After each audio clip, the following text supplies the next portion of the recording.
Hello and welcome to this latest edition of the Under Center podcast. I am your host, Daramar, and I am joined, and I'm delighted, I should say, to be joined on this Thanksgiving Day Eve by Jake Woolhead and Rian Malloy. Lads, it's great to have you on. It's been a week since I've gotten to chat to you guys. How have you been? Yeah, looking forward to Turkey Day tomorrow. Get myself a little bit of. Well, I'm gonna just get myself a kebab. I know I'm just gonna order a kebab for dinner tomorrow, but Turkey I'm gonna kebab, pretend there's obviously. turkey. I'm gonna pretend there's turkey in it. Yeah, Well, there could be Yeah, anything in it. the but it's gonna spirit be of mixed turkey will meats. be present in the meal.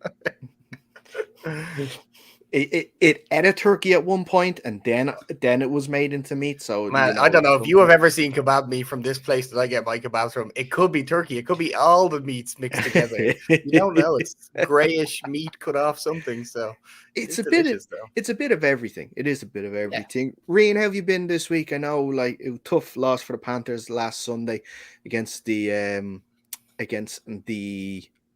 who was it? Ravens, wasn't it? Yes, it was the Ravens.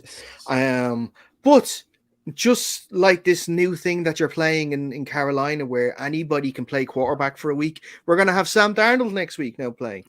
Yep, third starting QB of the season. Can't wait to see that. It's going to be Sam Darnold is going to be the savior, Sammy's savior. We're calling him now. Either you're picked in the top 5, or you're an undrafted QB, and you can play for the Panthers. Yeah, exactly. Well, That's technically, exactly. Reen is an undrafted QB, so week 14, 15, are we expecting to see you out there? We'll see. I'm in talks with Steve Wilkes at the moment. It's just down to the contract at the moment. By in talks, you mean you've messaged him and he's literally Yeah. not even Steve messaged me back. sliding in those DMs. I've made the first move. It's now up to him. Well, lads, in this time of the year, obviously a big thing around Thanksgiving is what we're thankful for. And I would love to know, what are you guys thankful for on this Thanksgiving of 2022? If we're gonna go specifically football, which I will, but I couldn't be. I'm enjoying the Giants actually getting into a winning rhythm, starting off 7-3. We've had a couple of rough losses, but it's just nice to have a few wins. Yeah, in terms of football, I am not thankful for anything going on in the Panthers organization right now, but I am thankful for my boys, my family out there in the North Dublin Pirates. Great numbers starting to show up at training. We always need more. Come on down. Great family to be a part of. But yeah, that's what I'm thankful for this year. I can fully endorse that thankful comment for sure, 100% on that. You guys are like really, make me feel bad about what I'm thankful for. I like, obviously I had this pre-planned section out and I was just going to take the piss a little bit, but I'm thankful because I bit the bullet and I invested in a pair of Crocs, and I'm so thankful I invested in a pair of Crocs. Did you actually, or was it a bit? Is that a bit? I am wearing them right now and they are in sports Show me. mode. Go on, show me. Hold on. You have to show me. Come on, hold on. Right, Orange, pirate orange. I wish they were out of stock, so I had to go for Seahawks Navy. Ooh. Seahawks. They look pretty good though. I'll give you that much. I'm wearing a pair of sliders and socks right now, so I too am rocking sexy. Ah, well, look, see, there we are. If you want to see those socks, you're going to have to subscribe to Jake's OnlyFans. That will come out. That you offer it for later. Free though, so he has a Thanksgiving Day special. He's giving everything away for free. I eat my turkey dinner through my feet. Yes. Jesus. Oh, and move. You know I'm not flexible enough to be doing that. I know. Good family-friendly fun. Look, it's just a bit of fun. Let's have it. Might as well. It's raining outside, and the World Cup is depressing everyone. So, not if you're Saudi Arabia. 2022. Yeah, well, if you're Costa Rican, you're definitely up. You're definitely quite sad at the moment. Although I must say about the World Cup, I bought a jersey for a certain team for the World Cup because I thought they were going to be my team.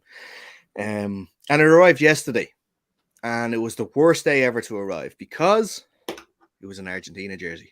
Yeah. That's pretty rough.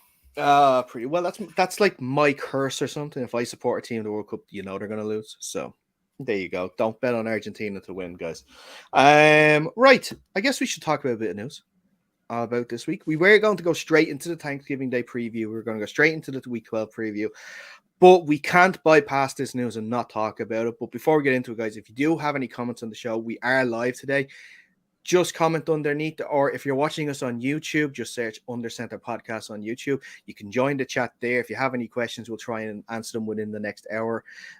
So make sure you get your questions in there too. But the first bit of news that we're going to look at today is a QB benching, and it is Zach Wilson, who has been benched by the New York Jets as their starting quarterback. Mike White, remember him, guys, last year? Mike White trying for over 400 yards against the Bengals in their win. He's going to be the starting quarterback in place of Wilson for their Week 12 matchup against the Chicago Bears. Head coach Robert Saleh announced it today. Saleh added that veteran Joe Flacco, who actually started the first 3 games of the season when Wilson was injured, will back up White, and actually Wilson will not even be active this week, which I think is very interesting. Normally, he'd just be the backup in case something goes wrong, so he can come back in, but not actually dressing up for game day, confirmed on the Wednesday. There's something going on there for sure. But guys, I want to ask, Wilson obviously was widely criticized for his performance in the loss to the Patriots last week, only completing 9 passes and having just 2 yards of offense in the second half. Is this the last time we see Wilson as the starting quarterback in New York? And should we read more into the fact that he won't even be getting dressed on game day this Sunday? Yeah, I don't know. It's obviously not a good look for the lad. Just getting benched, obviously, after his remark and playing so terrible on Sunday. It's just not a good look for him. It just shows that he's not kind of mature yet. So I personally don't think it's the last time we're going to see him. I mean, you don't give up this early on a quarterback, and no matter how childish he can be, until maybe he keeps sucking for the rest of the season. But a couple of games benching here, we'll probably see him before the end of the season. I'd say he'd be starting again soon. Yeah, in terms of seeing him again in his career, the Carolina Panthers are an exceptional example of how quarterbacks drafted in the top 3 are given chance after chance after chance. So yeah, I expect Zach Wilson to probably go home with his tail between his legs, work like a dog, and come back and probably, I don't know, start a couple of games next year for the Jets. But if that doesn't go well, we might be starting to see the kind of Sam Darnold trajectory for him. I think in terms of him not dressing for this game, it's less so down to his performance on the field and more so down to the comments that he made after the game. A quarterback these days cannot just be a player on the field. And when you're let down by that player side of things, your actions really speak a lot louder. And him saying that there was no blame to be laid on himself or the offense around him was just, it was wrong. You know, he did not have the emotional maturity to kind of own up to it in that situation. And that's maybe something we'll see him improve on as he moves forward in his career. Yeah, it's certainly going to be a big lesson for the lad to actually take a bit of accountability, especially, but like we know how bad he played. I think he had 77 yards passing in total. That's an awful amount of yards for a QB. If you look on the inverse side of it, I think Mac Jones had about 245 yards, something around that. And he played okay. I mean, not enough to certainly win it offensively, but he didn't lose it offensively. And I'm sure he would have taken account a little bit more than Zach would have. Yeah, possibly. And maybe that could be down to the culture of the team as well, because with Mac being in New England with Bill Belichick, you know, accountability is a thing. In New York, you know, Robert Saleh is a first-time head coach. He is trying to still stamp his authority. You can see he's working his magic on the defense, still trying to get grips to the offense, about how to manage that too. You know, I know he's lost a lot of offensive linemen this season. I know he's lost his best running back in Breece Hall as well, but especially with that Elijah Moore play that we saw last week, who was wide open and Zach didn't even throw to him, it seems as though he's struggling to see the field fully. It seems as though they're struggling to he's struggling to come to terms with this offense. And look, maybe it is just a break for a couple of weeks for him to get back and sorted in training and to get everything back together. We'll wait and see. But I was just going to say, was Sam Darnold's downfall that Patriots game with the 0 blitzes? That was the beginning. Is this the beginning of Zach Wilson's against the Patriots yet again? Possibly. And what I would like to do is I would like to pose a question to you. If you are the GM of the Jets and Hendon Hooker falls to the second round due to his injuries and his age, are you picking him up as potentially replacing Zach Wilson for possibly next year or the years moving forward? I think you do. Yeah, I mean, it's certainly something you look at. I don't actually follow too much of the college ball, but if you end up, you're going to have to play Zach Wilson again at some point in this season, because otherwise you're just wasting time and losing valuable time to see if, like, as you said, if he falls to the second round, you could pick him up. You have to know, is Zach Wilson your guy or not for that? Yeah, but with that, and they're in a very precarious situation with the Jets because they're having a much better season than anyone anticipated. They are on the cusp of the playoffs. So saying that, oh yes, let's just put him back in at some point again is dangerous, because if you're still going for the playoffs, you're going to have to put the quarterback that you think are going to win you games out there. And at the moment, Robert Saleh doesn't believe that Zach Wilson is the quarterback that's going to win him games. So if he still believes that and he's not seeing anything at practice, I don't think you can sort of waste a game here or there by just putting him out there and seeing what you can. Also, with the draft next year looking way ahead, if it is the case that they do have the option to draft a quarterback, I would 100% draft one, because for one, it would be competition for Zach. And I think that that's the first point that you can see if he's going to be up for being an NFL quarterback. If you can't beat the guy you're in competition with day in, day out at practice, what are you going to do in the NFL? Yeah, I can see your point there. I do, but I mean, you can't tell me that they believe Mike White is going to win more games than Joe Flacco this season. Now, I know that you could say in next year, week possibly. I don't know why this Mike White would be better than Joe Flacco this week. We know Joe Flacco has maybe more so than the one good game Mike White has, but the only good thing is Mike White is younger, so he has that ahead of Joe Flacco. So that's a bit of a future thought for me. I don't think personally I would have said Joe Flacco should start this one. Yeah, the one thing on the Mike White versus Joe Flacco situation, I think Mike White has big play potential in his background. We saw it against Cincinnati when he played against them last year. And yes, he will give the ball away once or possibly twice in this game coming up. But at the same time, we saw Joe Flacco in this Jets offense, and he didn't do too great. He's a good game manager, but he doesn't have that downfield potential. And I think that's something that Robert Saleh and the OC out there are looking at and kind of going, we need to score chunk plays to win games. And that's what Mike White offers over Joe Flacco. I think what we've seen in that Patriots game, though, is that Jets defense can hold them to 3 or hold them to 7. You should win every game where you hold the opposing offense to 3. You should win every game where you hold the opposing offense to 7 or 10 points or something like that. So a Joe Flacco game manager type for me is probably the better option. Well, like there's similarities there in what's happening in Denver as well. The defense are doing their end of the bargain by keeping teams under these amount of points, but the offense isn't doing it.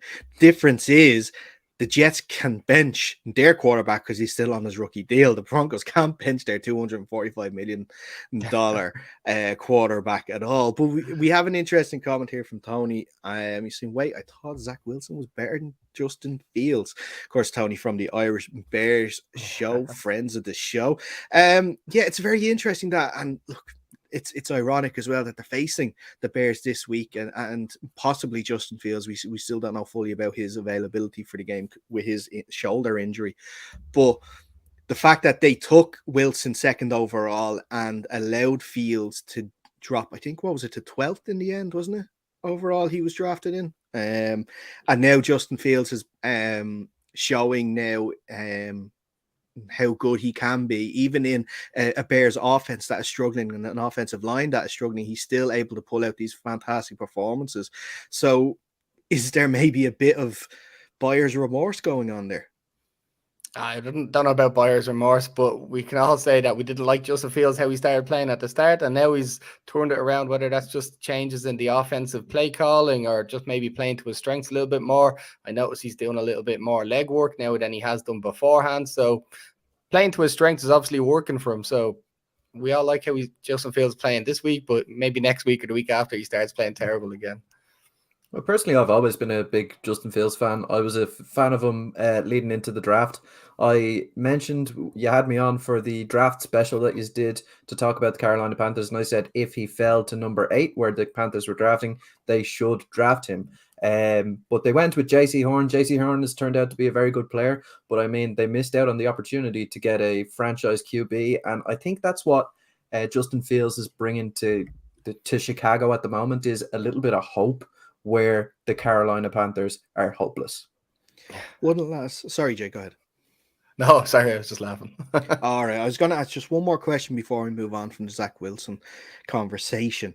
One quarterback that has not gotten his contract yet and who could be available this offseason is Lamar Jackson.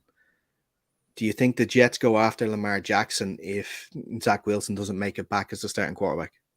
I don't think Lamar Jackson makes it to that stage. I think he's just going to get whatever he wants from the Ravens. They're going to cave and do it. Like, the Ravens can't take that step back at this point. Like, they can't just give it all back and say, we're going to start off, we're going to find another Lamar Jackson. It's going to be all fine then. But no, they're just going to sign him and they're going to pay the price of not giving him a deal last year, a year before. Yeah, 100% that would be the smart thing for the Ravens to do. But even if they don't want to do that, they're going to slap that franchise tag on hard. So he's not going to have the opportunity to move elsewhere. But yeah, if they could go and get him, he would be the ideal fit out there in the Jets. I mean, they are a quarterback away from being serious Super Bowl contenders. Having a quarterback like Lamar in New York City, in that city with that media and stuff, would just be fantastic, though. I've seen a comment on Reddit, and it was something to the something like, I can't wait to see Jimmy Garoppolo in New York next year, and that he's the ideal quarterback in that situation at that point. Why, for the Jets or the Giants? Jets. The Giants aren't going to get Jimmy G. Couldn't afford him. He's too sexy for that team. One other benching I guess we should talk about as well, although, not much news around this, maybe because we saw it coming. Davis Mills is being benched by the Texans. The late round pick is now, who got the starting job towards the end of last season, has sort of failed to impress this year. Kyle Allen's going to be starting quarterback for the end of the season. And now with the Texans at the moment holding on to that number 1 pick for the draft in 2023. I'm guessing now all signs point to them using that number 1 pick now to get a quarterback. Yeah, that's kind of obvious. Is this Dara's underdog candidate from the beginning of the season, that them Texans led by Davis Mills? Sleeper, use the right word. Yeah, sleeper. They're still sleeping. They should wake up. They are still sleeping. Yeah. I didn't say sleeping for 2022. It couldn't be any year. I don't know what you do in this situation. That team's not built for winning right now, so all they can do is ride out Brandon Cooks' contract and draft a QB and some other good pieces around. Yeah, Kyle Allen is the ideal tank commander for that team, and I hope CJ Stroud likes wearing navy. Very appropriate you call him commander, considering he used to play for Washington before moving to the Texans. Very nicely done there. Yeah, an interesting one there for that with them. We'll see what happens with the rest of the season. And we'll see what happens with Davis Mills when it comes to that going forward. But let's move on from QB benchings and let's have a look at the Thanksgiving Day games. And let's start with the first one. The Buffalo Bills are they're staying in Detroit because they played there last week to take on the Lions. The Bills have won the last 3 games of this series now, and well, they haven't played since 2016. The Lions are on a 3-game win streak, the most recent of which, I'm sorry, Jake, was that win in the Meadowlands against the New York Giants. No, sorry, I was just white noise. Don't worry about it. Don't worry about it. But Josh Allen is back to full go. He didn't practice for a couple of days last week, obviously with that ongoing elbow injury.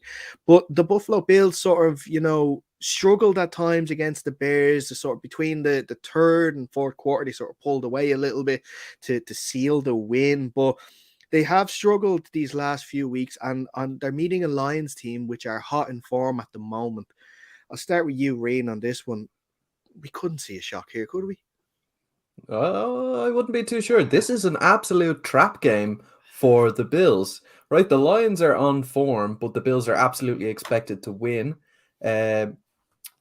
Allen has not been playing his best football lately. That like those 4 interceptions that he threw over the 2 weeks prior to the uh, the Bears game were pretty poor. So it's not the best game to be going into this week, particularly off the back of a short week with the quarterback who's injured. It is a little bit of a trap game, and I'd be worried a little bit for them. The Lions have been on staggering form, to be honest. Jamal Williams is running in touchdowns left, right, and center. So yeah, I see this as being a potential victory for the Lions, but at the same time, I'm still going to pick the Bills in this one. Yeah, I mean, I'm going to pick the Bills in this one as well. We know that the Bills are just going to build it up probably at some stage, and that defense is going to hold out. I'm still not a fan of Jared Goff, and even though he's still scoring quite high and he's playing, I think they're average something like 30 points a game or something like offensively. But then on the defensive side for that Lions team, they're allowing 29 point something points per game to other offenses, and that Bills offense can be as explosive as any other. So I can see where you're coming with a trap game. I can't put money on it until I see a bit more from that team. I would say put money on the Lions to cover the spread, though. I think the spread is somewhere around 11 points at the moment, and I think the Lions are going to push them a little bit closer than that. That's way too high. It's 9.5 now. That's still way too high. Anything over a touchdown, I think, in that game was a bit too high. Yeah. So yeah, there you go. There's Rian's betting tip for the week. Bet the Lions to cover for sure on this one. But yeah, I'm sort of in agreement with you guys. I do think the Bills are going to have a little too much for the Lions, but I do think out of the 3 games, this is going to be the most entertaining of the 3, and thankfully for us Irish audiences here that it's the earliest one, so we definitely get to take it all in, no trouble at all. 5:30 kickoff, which is absolutely perfect as well. I know it interrupts with the World Cup football a little bit, but look, I think about that. I think we can live without it for maybe a couple of hours or so. Switch over in between the ad breaks. We have enough in the NFL anyway, so you got plenty of time. You get a full game in worth of ad breaks in that alone. But yeah, I'm gonna go for a Bills win in this one for them to go 8-3, and maybe this is the start. I know the AFC East is quite compact at the moment in terms of win-loss records. I think this is the period now we might see the Bills just pull away a little bit and take that first place for their own, and possibly the first seed. But at the moment, I can't see anyone else, KC, taking that 1 seed in the AFC. But let's move on to the second game, and that is Jake's New York Giants. Hang on, I just actually have to go. I can't be here for this one. That's Jake's New York Giants traveling to AT&T Stadium to take on the Dallas Cowboys. This is going to be a tough one. Coming off, like I said, that 30-18 loss to Detroit. The Cowboys coming off that massive 40-3 win in Minnesota. By the way, the only one that predicted that last week. So just letting you know. But Zeke Elliott and Tony Pollard each treated themselves to 2 touchdowns each. Zeke rushing for 2, Tony Pollard catching 2. So a dual threat running back slash pass catching running back combo happening there. The Giants are banged up, to say the least. When one game week goes by, more injuries and more injuries and more injuries. One person who looks like he will play and who might be very important to this because of the Cowboys' issues when it comes to defending the run, is Saquon Barkley. Of course, he had over 100 scrimmage yards in their first meeting in week 3, so they'll be hoping for the same productivity out of him again. But Jake, I am going to start with you on this one. Giants against the Cowboys in this NFC East matchup. What are you expecting? Yeah, it's going to be a bloodbath. I mean, the Giants don't play anything nice, and even if they were fully healthy, I wouldn't have this roster, and I wouldn't be able to compare them against that Texans team. They're just they're built quite well. as much as I hate to say that. But the Giants came out of the Sunday game with, I think, 4 offensive linemen injuries. We had a wide receiver tear an ACL. We had a cornerback sprain an MCL, and another cornerback with a jaw injury. There was just it was a bloodbath last Sunday. And now we're just going to have to pick up a lot of cornerbacks from outside MetLife Stadium and drive them down to Dallas and see what they can do. And wide receivers, we've got Darius Slayton, who is, I think, ranked 7th in a few of the stats, but he's got some quite big drop issues, and he's our best wide receiver at the minute. So he's going to be paired up with Trayvon Diggs, I'm assuming, and the rest of the Giants wide receivers are not pretty. And I don't know if you caught that last Giants-Cowboys matchup a few weeks ago. It was disastrous for the Giants offensive line, and that was when we were at full health. So I am not looking forward to seeing this play out for me. So what you're saying there is that Darius Slayton is going to have a big game because he's going to be up against Trayvon Diggs. But yeah, where it comes down to for me is in the trenches, right? Trayvon Diggs kept Jefferson to just 33 yards last week, by the way.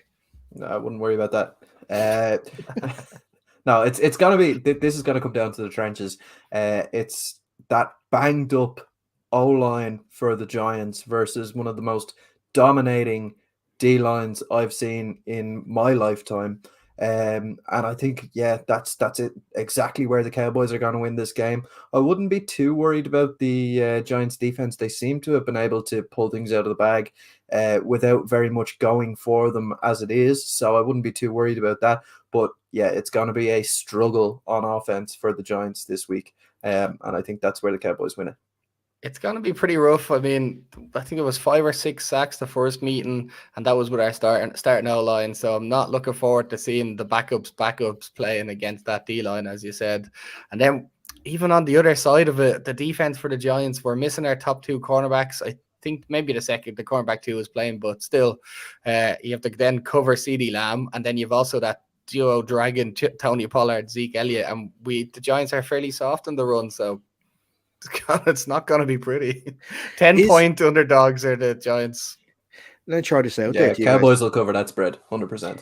Is this the Odell Beckham Jr. game? Is the winner of this game get custody of Odell Beckham Jr.? That's what they're calling it. But I think Odell deleted the Giants number after last week. To be honest, I don't blame him. If I was him, I'd play every other game that wasn't on MetLife Turf. To be honest, so maybe that's what decides at this game. But the Giants financially aren't able to give Odell that money. As much as we'd like to have some semblance of a wide receiver on the roster. Wait, the Giants wouldn't be able to give Odell Beckham Jr. that money, but we think the Cowboys with Dak and Zeke's contract would be able to? The Giants are so cash strapped, man. They've no money this season. They're so strapped this season for cash. Who's it wrapped up in? Fucking Kenny Golladay, man. A $72 million 4-catch man.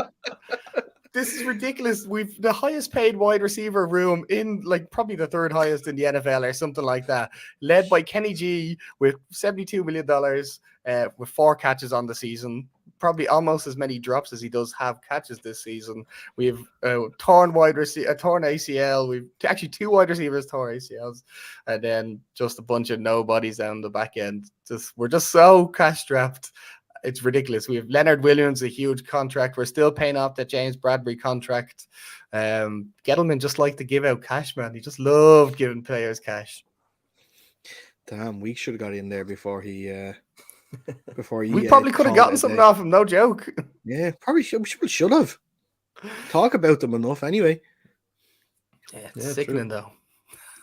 Sickening. 4 fucking catches on the season for Kenny Golladay. I'm sick. Yeah, he doubled his total at the weekend. It was great. That cornerback or safety on the Lions that intercepted twice has more catches or had more catches at the point on the season than Kenny Golladay had. Could be worse. You could be paying your quarterbacks a combined total of, I think it's $24 million on the season, and none of them are any good at all. That's true. That is true. Or else you could just be paying someone like Geno Smith nothing, and he could be pulling out all pro performances for you. We all know he's going to be crap next year. Let's just not pretend. Let me enjoy this year, Jake. Okay, just let me enjoy this year. No, I'm too salty now. You're 7-3. Yes, and do we deserve that? No. Are we going to continue on this winning? No. Let's move on before we fall out, and that is the last game of Thanksgiving. So when you've had your dinner, you've had your dessert, you've had your fill of 2 games, you get this one. The New England Patriots traveling to Minnesota to take on the Vikings. Like we mentioned just there, the Vikings coming off that 40-3 spanking against the Cowboys. The Patriots coming off that snorefest against the Jets with the last second punt return. By the way, very quickly, yes or no answers. Was it a block in the back? No. Okay. You obviously disagree. You obviously disagree there. No, I thought it was blocking back, and I thought actually he was leading with the head as well. So that gets missed so much in the. It gets missed so much in the game. It's mental, especially on them special teams ones. Like even you'd see them, the punt returner, not the punt returners. What are they called? On the edges, gunners. Gunners are getting reefed out of it, like pushed and dragged all over the field. How they ever make it up, I'll never know. Well, like you mentioned, the Patriots 6-4, the Vikings 8-2. Rian, if you can, tell me what you're looking forward about this game. I'm looking forward to seeing another big performance from Justin Jefferson. I think he's going to have it. Obviously, you know, that Patriots defense is pretty good. They have some nice defensive backs there, but I still think Justin Jefferson is too good for them. What I'm also interested in seeing is that Patriots pass rush is sneaky good, and generally Kirk Cousins tends to have a little bit of trouble under the pass rush. So I expect maybe Justin Jefferson to have a good game, but not so much anybody outside of him. I expect him to go often to his tight ends just to get him out of trouble. But yeah, I'm looking forward to this game more than kind of, you know, the Patriots are obviously the underdogs in this one, but I don't think they should be going into it looking at that. You know, I think they should be quietly confident in their ability to hold that Vikings offense to minimal numbers. Yeah, it's a 2.5 point spread in this game. I don't know if I'm looking forward to being asleep at 1:30 in the morning and watching the condensed in the morning. I feel like it's going to be a cold one. I haven't looked at the weather in Minnesota tomorrow, so I feel like it's going to be cold, and cold for me usually means it's a running day, and we seen what happened last week for the Patriots Jets. I feel like it's just going to be slow. So it doesn't matter. Really. Yeah, but is it going to still? Maybe it is. But still, I just feel like it's going to be a slow game. As you said, Reed, that pass rush on the Patriots is actually pretty decent. Like it just comes out of nowhere, and they just seem to be able to get it when they need it. But I just think that the Vikings are just going to be that little bit too strong defensively for Mac Jones, maybe to have a good day. And Kirk Cousins just sometimes he'll be Kirk Cousins up here and he'll be Kirk Cousins down there all of a sudden. And tomorrow I'm thinking he's going to be a little bit higher on the Kirk Cousins scale. Yeah, absolutely. I think the Vikings as a whole are going to they're going to go into this game with a lot to prove after that drubbing at the weekend. So I expect them to all have pretty big performances in terms of their man-to-man performances. So I expect the Vikings to come away with a win in this one, but I think the Patriots are going to put it up to them. It's not going to be an easy game. The bookies don't think so either, because they're 2.5 points underdogs, the Patriots are. So it's not really even a home field advantage is basically what the Vikings have. Yeah. Well, I think a very important player in this game that we haven't mentioned is Matthew Judon. He is the sack leader in the league this year. Kind of going under the radar, not what am I saying? Not getting a lot of attention, the fact that he's a sack leader this year, but he is having a very, very good year. And like you mentioned, Rian, under pressure, you know, Kirk Cousins has struggled this year. We saw what happened last week when Micah Parsons got to him multiple times. Matthew Judon gets him uncomfortable and gets to him a few times. You know, it could be another long evening for the Vikings. Like that, with a good start, maybe we start to see the Vikings tail off a little bit. And I don't like saying regress, but maybe just fall back into the mean of what we thought they were going to be. Possibly still, looks like they'll probably still win the division and go to the playoffs, but maybe not with such a fantastic record above 500 as much as they are. Maybe they'll start to even that up a little bit over the next couple of weeks. But I don't know. It's a tough one. I don't know who to call on this one. I think I'm going to stick with the Vikings myself on this one, to be honest.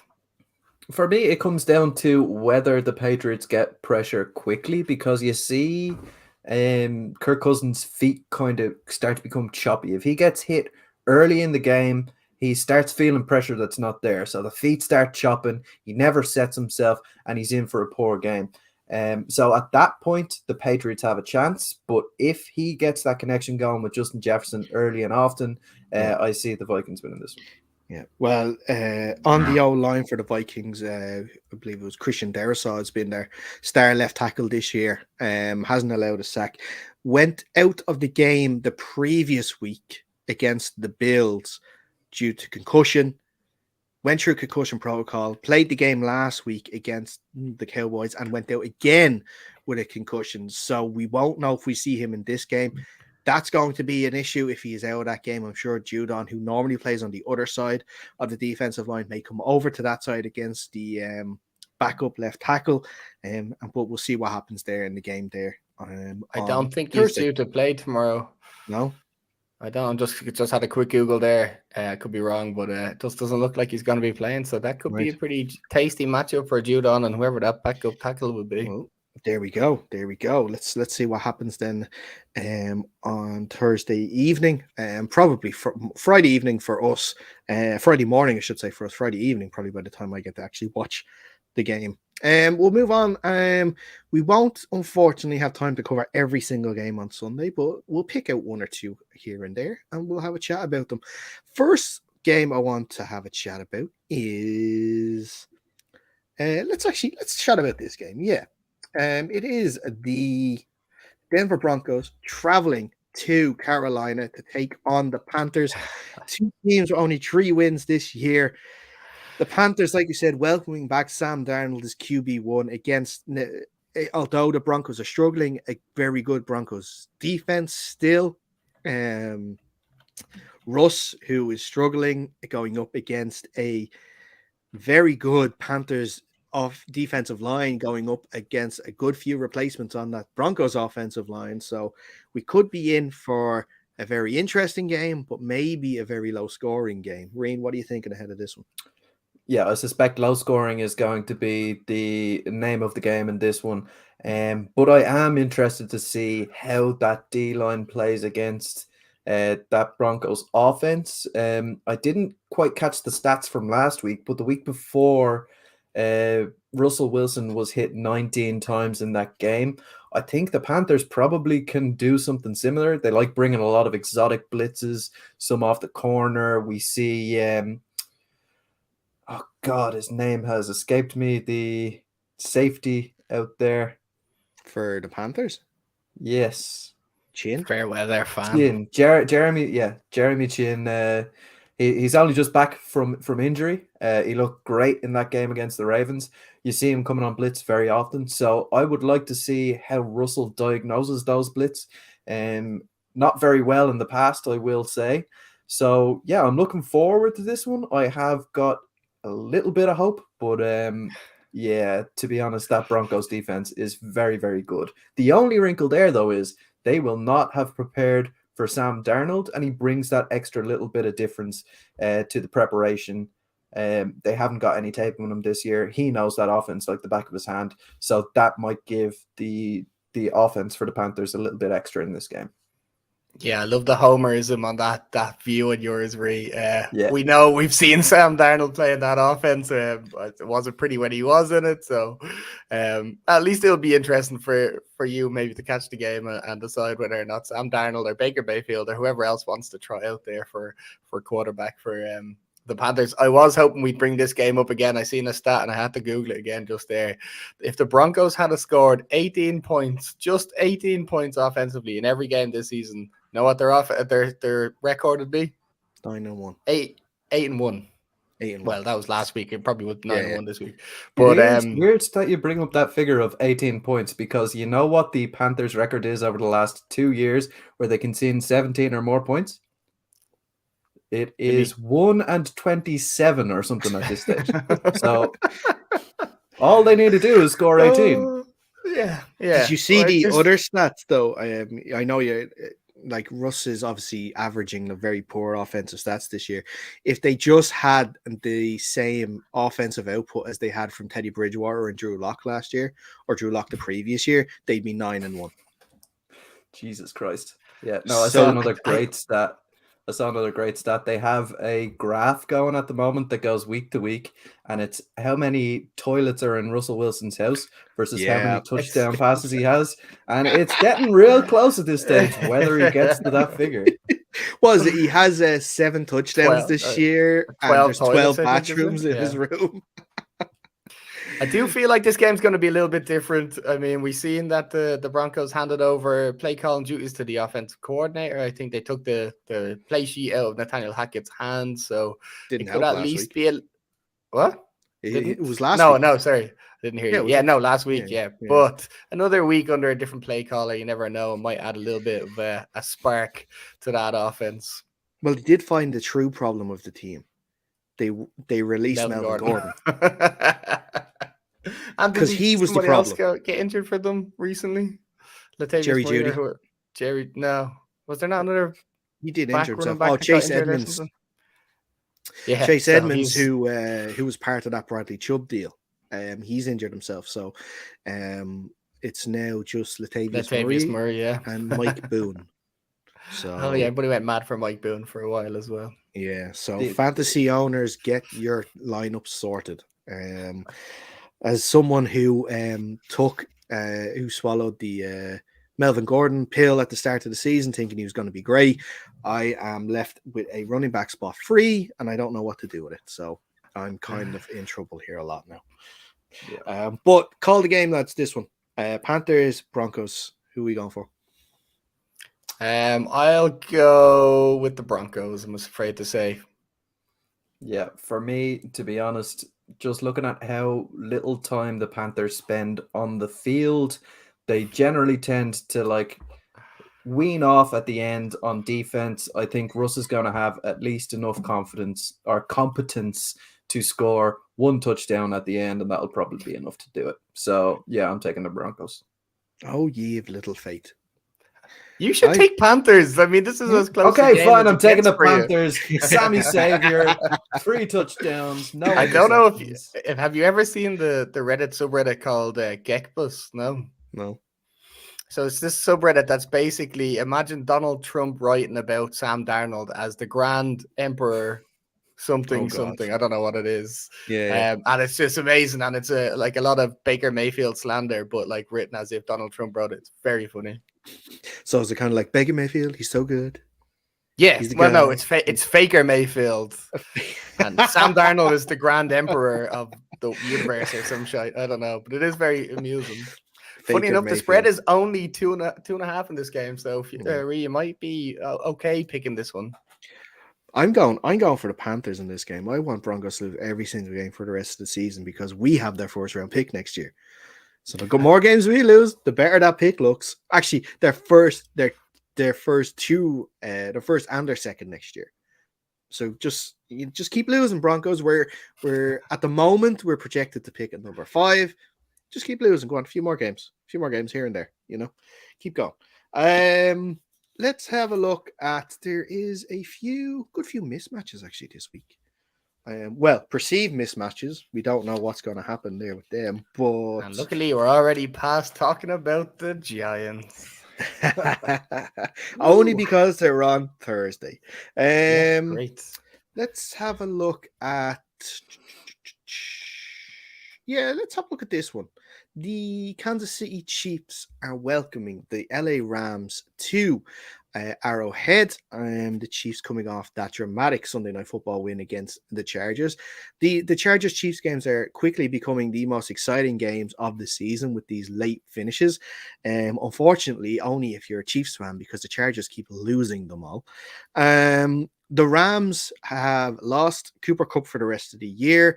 They have lost Matt Stafford, it looks like, for this game as well, because I believe the third string quarterback, Bryce Perkins, I believe is his name, is taking first team reps this week because their second choice quarterback, John Wolford, has also gone down with an injury. So things go from bad to worse for the Rams. Jake, And they just released Daryl Henderson as well. Like and they that, just it was released it. They the found the lead issue. It back was or the something. running back. It's always the running back. It wasn't Cam Akers. It was Yeah. Daryl Henderson. Who could have wrote that? Actually, hope can we mention that very quickly? Right, Cam Akers came back into the lineup last week. I think he rushed for about 60 yards or something like that. I don't have the official stats of last week's I games. get it. I get it. But he actually was in the lineup playing after Sean McVay said they were having what was it? Issues. I can't remember the official way that he said it, and they were pretty confident he would never play for the team again, and he wanted to be traded before the deadline. And now suddenly he's back in the lineup. What is going on over there in LA? There's only 2 running backs now on the roster. It's Kyron Williams. I think he was a rookie. I think He is. Yeah, people are really high on him. I think so. I think that's what's happening. Sean McVay just really does not like Cam Akers, apparently, or Daryl Henderson. So it's Kyron time. He's willing to waive Daryl Henderson, but he's not willing to waive Cam Akers. Like Daryl Henderson had no problem playing for the team. Cam Akers did, and Cam Akers is still on the roster, and Daryl Henderson isn't. Yeah, it's a mystery. Only Scooby and the gang might be able to know what the answer to that one is. Does Daryl Henderson have something like shady about to come out about him? Because like it's not like he was the worst running back in the league or had issues with ball security such as Melvin Gordon. He was doing an okay job behind a terrible O-line. Why did they pick this guy as the scapegoat to... Maybe Cam Akers has like some dirt on Sean McVay, and that's the reason. Maybe he has like Sean McVay tried to accost him or something. Maybe you never know. It's a bizarre story from start to finish. It's a game I'm not really looking forward to now that I realize that it's going to be a third string running back without a Cooper Kupp, and I don't know what else you got to look at on that. Is Allen Robinson still on the Rams? Yeah, Allen Robinson. The whole thing's just not looking pretty. It's crazy, isn't it? That like this game, if you were looking at the start of the year, had game of the season potential, and then just the way the Rams season has unfolded, it's a game like you're mentioning now, Jake, that people probably just aren't interested in and just going up for a routine Kansas City Chiefs win. Yeah, I mean, I think they had a lot of injuries and stuff from the start of the year and retirements that the Rams on the O-line kind of had, which really shot down any of their passing game suffered from it, except for Cooper Kupp, obviously, and the running backs obviously suffered from this. So I'm just, I think that's where the start of downfall for them were. Yep. Yeah, and I think the lack of time that they're going to spend on the field, same as the Panthers, they're not going to have a lot of time possession coming into this week, right? So the Chiefs are going to wear them down and wear them down and wear them down, and Travis Kelce is going to hurt this Rams team the same way he hurt you, Dara, in fantasy football last week. What, did he get 2 touchdowns or something last week? He had a hat trick. Thanks very much for that, Rain. I didn't need to be reminded. Yeah. Thank you. No, I was going to just say I got hurt by Travis Kelce in 2 of my leagues this week. Ouch. And one of those leagues was me. That was you. That was, to be fair though, I had people like Damian Pierce in my team, and he had 2 rushing yards in the whole game, so he kind of hurt. I genuinely thought he was injured. That's that. I thought he was too. I thought maybe he didn't, because I actually I didn't see the first slate of games live on Sunday. I was actually out for dinner, and I saw the lineup, and I thought, oh, Damian, he must have went out in the first quarter with an injury or something like that. But no, he was just awful on Sunday against the Commanders. But this game, Rams and Chiefs, I'm guessing we're all going for a routine Chiefs win. But Jake, I spoke with Reen about this on the show last week and potential head coach firings. I wouldn't say a firing, but maybe a head coach leaving. And I mentioned Sean McVay because the Rams season has obviously gone to shite. It might continue to go to shite this weekend. We'll see. But he was very close, and there was a lot of rumors of him retiring and taking up an analyst job in the offseason. And I want to get your point of view. Do you think that there is a chance that Sean McVay could leave the team at the end of the season? Yeah, absolutely. I'm sure a lot of the networks have already gotten in contact with somebody like Sean McVay. He was very cerebral, knows a lot of stuff about the game. I'm sure he's like Tony Romo, could just tell you what's going to happen in the next couple of seconds. So I'm sure he's got a lucrative career waiting in the booth afterwards. But he also seems like a competitive bastard, and having a losing season like this probably isn't going to sit well with him. So I don't know. I mean, if I'm putting money on it, if I have to pick one now, I'm saying he'll be back next year as the Rams head coach. He's like, unless, like, I don't know, let's say Matt Stafford and Aaron Donald decide that they're going to up and retire this offseason, I'm sure he'll just say, fuck it, I don't want to be a part of any of this now. Like, It doesn't want to rebuild, exactly. But okay, all right, that's very good. That's one actually player, Aaron Donald, who struggled this year. I think he has 5 sacks or something this year. But the fact that they don't have a Von Miller beside him, where another player to take up blocks, that basically the offensive lines can double and triple him now, because the rest on the defensive line don't have that beating ability to, well, they beat their guards and their tackles sometimes, but not enough to gain enough pressure and to put opposing QBs under pressure.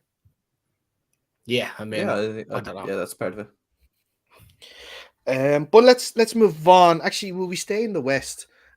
Because you got to talk about your team, Jake. You got to talk about your team, Reen. I know, Jake, you didn't want to talk about your team, but we still did anyway. I didn't want to talk about mine either. I do want to talk about my team because they've been on a bye this week and I've had nothing else to talk about. The Seahawks are back at Lumen Field, taking on the Las Vegas Raiders, who are 3-7. 2 of those wins come against the Broncos, which I still find funny. Yeah, like I said, they are just back from their Germany trip as well, again with their loss to the Bucks. All things considered, it was a very successful week for the NFL in general in Germany. The game wasn't so much for Seahawks fans, but welcoming in the Raiders, who are banged up as well on offense too. How are you guys seeing this game? I don't know. I don't know how to even look at this game and decide who's going to be a winner. It's not a game I would be overly excited to be watching. I'm sure you will be, Why Dara. not? Why not? I don't know. I don't like Derek Carr. Like, I mean, is that a good enough reason for you? That's basically That's all fine. I got. Absolutely fine. Don't worry about that. That's okay. Yeah, for me, the Raiders actually looked kind of good last week. Like, their defense was pretty all right. Max Crosby had an outstanding game, and Devontae Adams went for 141 yards, 2 touchdowns.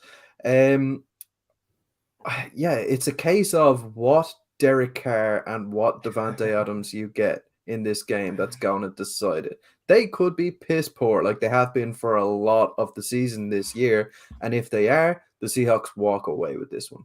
But if they're not, they make it close, and they could very well win this game. It's one of those ones that's kind of, I bet the spread is not that big on this game. I'd say it's probably around about 3 points, and I'd say that's probably where it's going to finish. I think it was a Tell 5.5 you exactly at now. one point or 5.5. something like that. I think It is 4 now. 4. Seahawks favored. One player actually I want to talk about, and he's been pretty anonymous this season, and that's Chandler Jones. He signed for such a big contract with the Raiders this year, and I think he's had only like 1 sack this whole season. For a player that in his time in Arizona was a very dominant pass rusher. Look, I know more than most as a Seahawks fan, he terrified the life out of us so many times when we played the Cardinals, but he struggled to really dominate games like he used to. I don't know. I just know that the Raiders defensive coordinator, Patrick Graham, was the Giants defensive coordinator a couple of years. His schemes didn't seem to generate these like nice little one-on-ones or unblocked pass rushers and stuff like that. So maybe his stats are taking a little bit of a hit because of that. Maybe it's just a lot of outside contain kind of, them jobs, the dirty stuff that doesn't get you a lot of sexy stats. So maybe that's where his down years may be coming from. It's still a weird drop off though, right? Like his stats were packed for the Cardinals, and they're just not this season.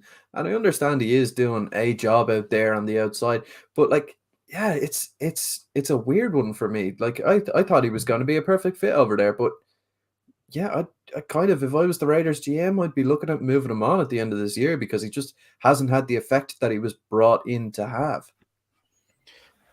Yeah, it is a strange one. On the Seahawks side of things, they like I said, they did have that disappointing defeat in Germany in a game that they didn't show up in until probably about the fourth quarter. We got New York Jets Gino in the first half and Seahawks Gino in the second half of that game, and I'm sure they'll be hoping for him to continue his Seahawks form into this one against probably definitely not the best defense, but one that, like you're saying, will have a lot of disguised blitzes, which is things that he struggled against this year. I just remembered the game last week. Denzel Perryman, I'm talking about on the Raiders defensive side of things here, against the Broncos. Denzel Perryman went unchallenged on a blitz right through the middle and absolutely creamed Russell Wilson. And I am terrified that he'll do the same this week against Gino. It'll be important for them to get the running game going again, because I think it was Kenneth Walker had 9 rushes for like 10 yards against the Bucs in that game. They didn't run the ball at all, which meant that they couldn't really probably play the expansive passing game that they wanted to with play action. So it'll be important for him to get back into it. The bye week is going to be important to get things right and rest maybe a few injuries as well.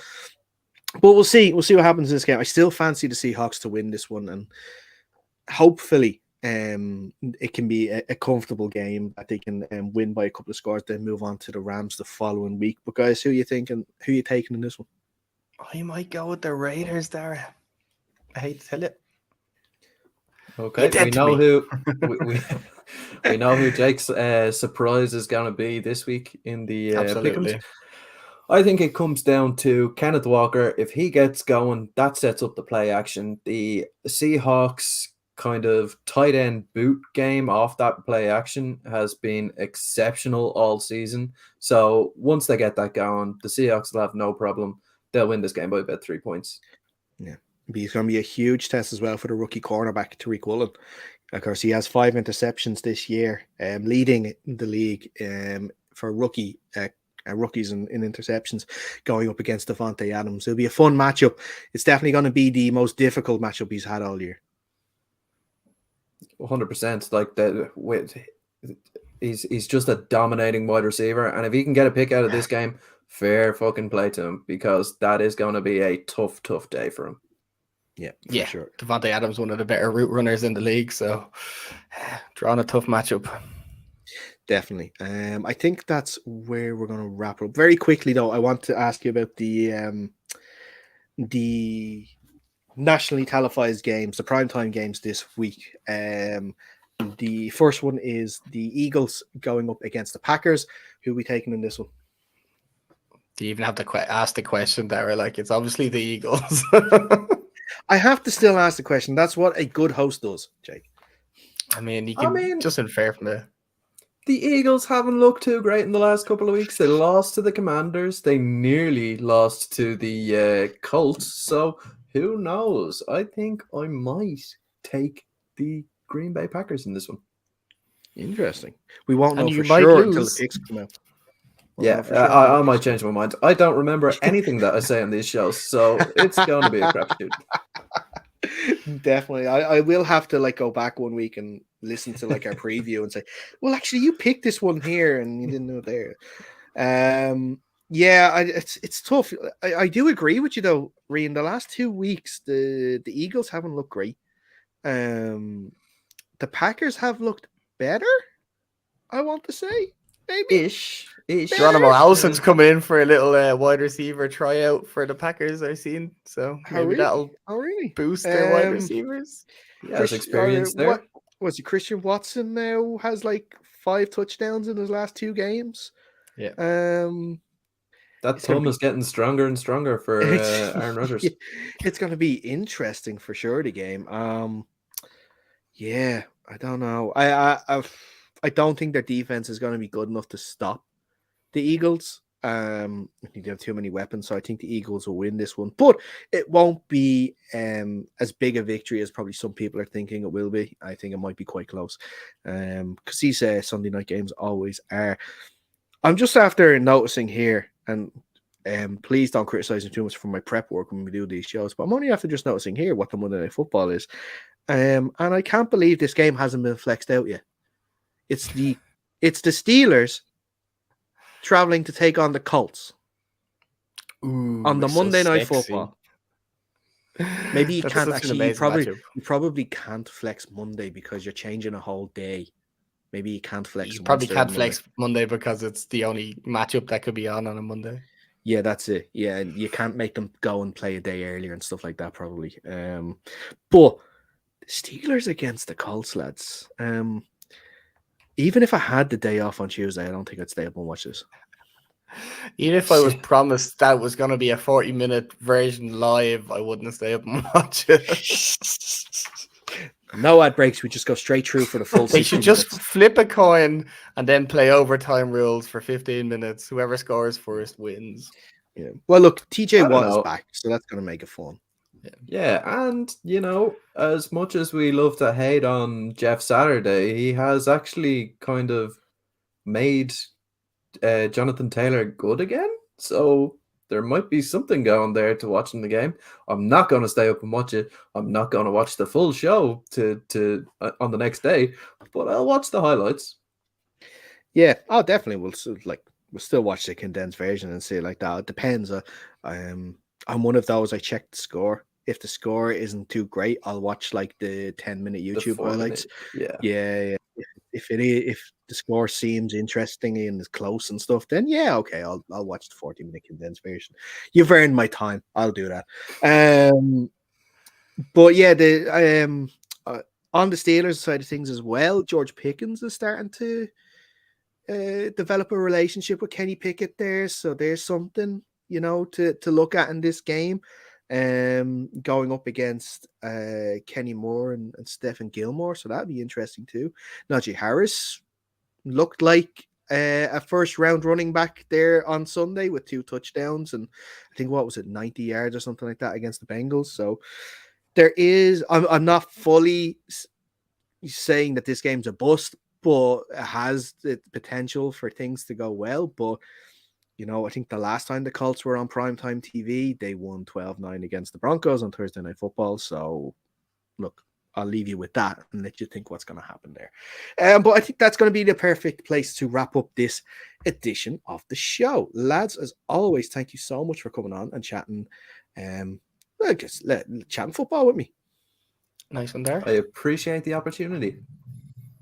And I should also mention before we go to one last thing, that this show is brought to you in partnership with Locker.